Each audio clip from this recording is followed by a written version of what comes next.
yang mereka benci. Ada yang tidak disenanginya dari syariat Allah, maka batallah keimanannya, kafirlah dia. Dan seluruh amalan yang dia buat dalam hidupnya, seluruhnya tidak dianggap oleh Allah SWT. Persis dengan nasib iblis, Pak. Iblis ketika ada satu saja perintah Allah yang tidak ditaatinya, maka kafirlah iblis. Bapak Ibu sepakat tidak kalau iblis kafir? Apakah Bapak Ibu sepakat kalau iblis dalam neraka jahanam? Nah, dalam Al-Quran jelas-jelas Allah mengatakan iblis itu di dalam neraka jahanam dan siapapun yang mengikutinya selama-lamanya kekal. Bapak Ibu yang kami muliakan, merinding kita melihat nasib umat Nabi Muhammad sekarang. Kenapa? Banyak yang nggak mau diatur oleh ajaran Allah. Nggak mau dia diatur. Baik ajaran Allah dalam rumah tangga, baik ajaran Allah dalam usaha dan bisnis, baik ajaran Allah dalam politik, baik ajaran Allah dalam kesehatan, ajaran Allah dalam masalah seni, dalam masalah budaya, dalam masalah apa saja. Banyak umat Nabi hari ini yang menolak. Menurutnya lebih bagus lagi ajaran dari barat, lebih pantas untuk diikuti, lebih layak untuk ditaati. Inna lillahi wa inna ilaihi rajiun. Pantaslah Nabi berkata, umatku yang akan masuk surga dibandingkan umatku yang tidak masuk surga adalah setiap kelipatan 100 orang cuma satu yang di dalam surga, 99-nya tidak masuk ke dalam surga. Sebab apa?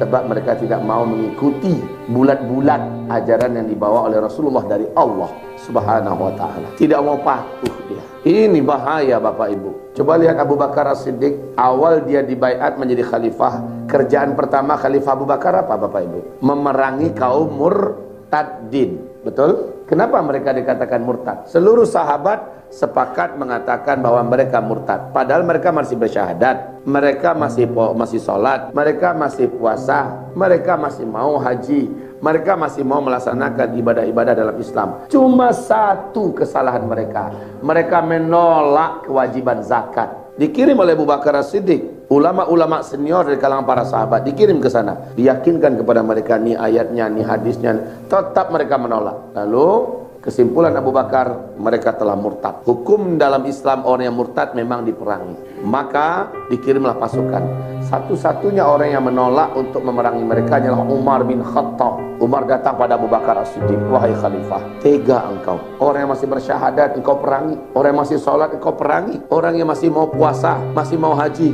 engkau perangi. Iya, kata Abu Bakar. Aneh ya Pak ya, Abu Bakar itu terkenal sebelum dia menjadi khalifah hatinya paling lembut, betul tidak? Umar bin Khattab terkenal sangat garang, sangat ganas, sikit-sikit diurusnya pedangnya. Nah kali ini Umar bin Khattab yang sangat cemas, ada darah orang Islam yang mau ditumpahkan. Tapi Abu Bakar, kata Rasulullah, orang yang paling sempurna imannya adalah Abu Bakar. Ini kata Rasul. Nah sekarang Abu Bakar tegas mengatakan perangi mereka. Apa kata Abu Bakar kepada Umar? Hai Umar, lau mana'uni iqalan kanu yu'addunaha ila Rasulillah. Kalau sempat mereka menghalangi aku untuk mengambil zakat mereka yang dulu mereka tunaikan ketika Rasulullah masih hidup, walau hanya 1 ekor anak onta, laqataltuhum alaih, pasti aku perangi mereka. Hai Umar, tidakkah engkau dengar Rasulullah berkata, siapa yang beriman kepadaku mengucapkan 2 kalimat syahadat, lalu dia mendirikan sholat, dia membayarkan zakat, orang yang mau melakukan itu maka terjagalah darahnya, terjagalah hartanya. Tapi kalau ada satu saja di antara itu yang mereka tinggalkan, maka tidak lagi terjaga darahnya, tidak lagi terjaga hartanya. Manggo Umar bin Khattab, benar engkau wahai khalifah. Maka Umar pun sepakat. Maka sepakatlah seluruh sahabat mengatakan telah murtad orang yang meninggalkan satu saja syariat Allah Subhanahu wa ta'ala. Ngeri tidak Pak?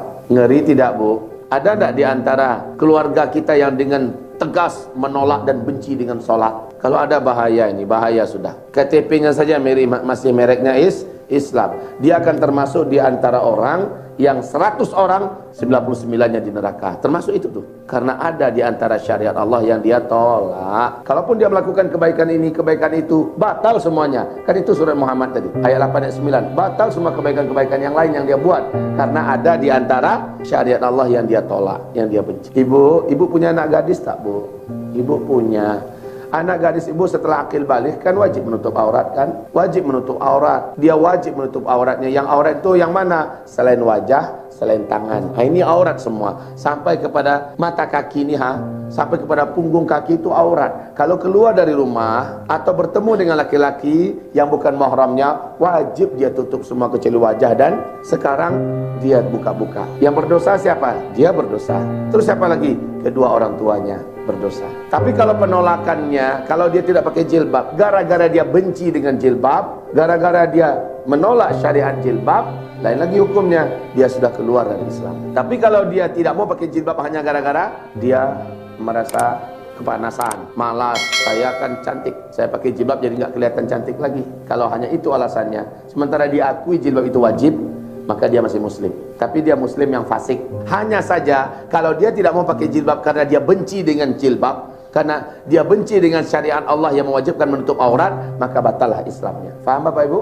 Begitu juga Bapak, ada orang dia tidak sholat, ternyata dia malas sholat, sementara dia yakin dan percaya sholat itu adalah rukun Islam, sholat itu adalah wajib, dan dia tinggalkan sholat. Kadang-kadang dia sholat, kadang tidak. Maka orang macam ini masih dianggap muslim, karena dia masih meyakini sholat itu wajib dan berdosa besar meninggalkannya. Tapi kalau dia meninggalkan sholat karena menganggap sholat itu tidak wajib, atau dia benci dengan sholat, maka lain lagi hukumnya, dia murtad, kafir. Syaratnya menolak dan benci. Ustaz, bagaimana kalau orang melalai-lalaikan sholat, orang menyia-nyiakan sholat, asal sholat selalu saja malas-malasan, dan biasanya waktunya paling ujung, udah mau dekat waktu sholat asar baru dia sholat zuhur, udah mau dekat waktu maghrib baru dia sholat asar. Kalau orang macam itu bagaimana ya Ustaz?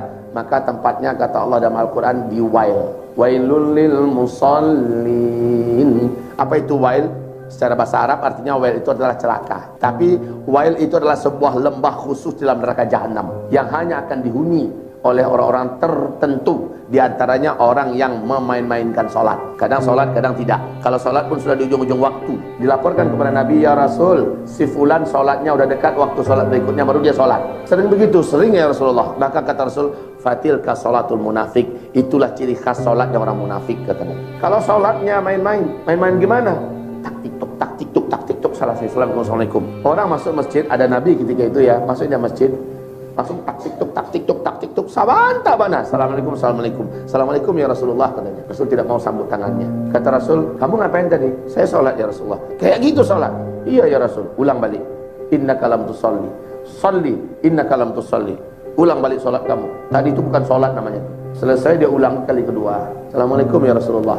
Lagi-lagi Rasul tidak mau menyambut tangannya, dan Rasul tidak mau menjawab salamnya. Itu belum sholat kata Rasul. Ulang lagi sholat kamu. Kemudian 3 kali dia buat macam itu semua. Terakhir dia nyerah, ya Rasul, kayak ginilah selama ini saya sholat. Tidak tahu lagi saya ini bagaimana ya Rasul.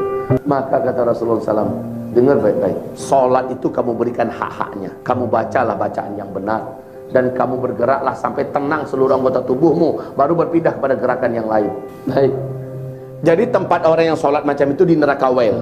Orang yang menunda-nunda sholat dengan sengaja, hanya gara-gara nonton TV, hanya gara-gara main bola, main futsal, main bulu tangkis, dengan sengaja dia tunda sholat. Itu pun ketika sholat malas-malasan, cepat lagi, nggak pakai zikir. Allah firmankan bahwa ciri khas orang munafik, selepas sholat dia nggak zikir. Orang yang beriman sholatnya itu zikir sempurna, selesai. La yadhkuruna Allah illa qalil. Idza qamu ila sholati qamu kusala. Kalau mereka sholatnya malas-malasan. Dan kalau mereka sholat, habis sholat itu la yadhkuruna Allah, mereka tidak berzikir, langsung pergi. Ini ciri khas sholatnya orang munafik. Masya Allah. Mudah-mudahan kita tidak seperti itu lagi. Kalau pernah seperti itu, Allah ampuni tobat kita kalau kita tobat. Berubahlah kita ya. Ternyata syarat masuk surga adalah menerima seluruh ajaran yang diajarkan oleh Rasulullah, yang Rasul terima dari Allah Subhanahu wa taala. Itulah syarat masuk surga. Jangan ada satu saja syariat Allah yang kita tolak. Jangan ada satu saja perintah Allah yang kita tolak. Menolaknya nasib kita sama dengan iblis. Lanatullah alaihi. Makanya Bapak Ibu, kalimat terakhir yang dilafazkan oleh lidah kita, kalau berhasil kita mengucapkannya, dijamin kita masuk surga. Ini hadisnya sahih. Siapa yang mengqala la ilaha illallah, siapa yang bisa mengucapkan la ilallah di akhir kalimatnya sebelum dia menghembuskan nafas terakhir, dakhalal jannah, pasti dia masuk surga. Syekh Wahab bin Munabbih ditanya, Tuan Guru, betulkah hadis itu? Kata